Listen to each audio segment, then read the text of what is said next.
Welcome. Thank you for joining us today as we bring you the latest updates and breaking news from around the world. New Delhi, India is actively pursuing legal and diplomatic solutions in response to the recent death sentence issued by Qatar for 8 Indian nationals, all former members of the Indian Navy. The individuals have been charged with espionage for Israel, as reported by the Financial Times. Although no official confirmation of the charges has come from the Indian government, the legal challenge is complicated by the lack of transparency surrounding the trial, leaving Delhi seeking access to court documents. The Indian embassy in Doha is enlisting the expertise of top Qatari lawyers to mount an appeal against the sentence. The embassy is also exploring the basis for the court's severe judgment. In addition to the legal approach, India is planning a mercy petition to the Emir of Qatar, with hopes that it will be considered given the Emir's past history of issuing pardons on Eid. Diplomatically, India is engaging with Qatar due to the strong and robust relationship between the two countries, not only in terms of economic ties but also political and defense cooperation.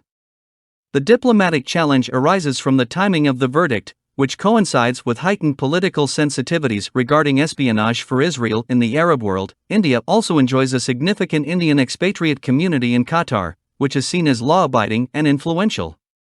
This community is expected to play a role in supporting India's efforts within Qatar. Notably, Qatar rarely applies the death penalty, offering some hope for a positive resolution. To monitor the case closely, Deepak Mittal, former Indian envoy to Doha and now in the Prime Minister's office as Joint Secretary, will oversee the situation. Mittal had previously met with the detainees during their detention. While the Indian embassy is exploring various options, one potential solution may be invoking the 2015 prisoner transfer agreement signed between India and Qatar. This agreement allows individuals convicted of crimes to serve their sentences in their home country. However, it would require the death sentences to be commuted to life imprisonment at the very least. The Indian nationals, employed by Doha-based Dara Global, were taken into custody in August 2022. Although the exact charges have not been made public by Qatari authorities. India's Ministry of External Affairs has expressed deep concern about the death penalty verdict and is closely monitoring the situation while exploring all available legal options.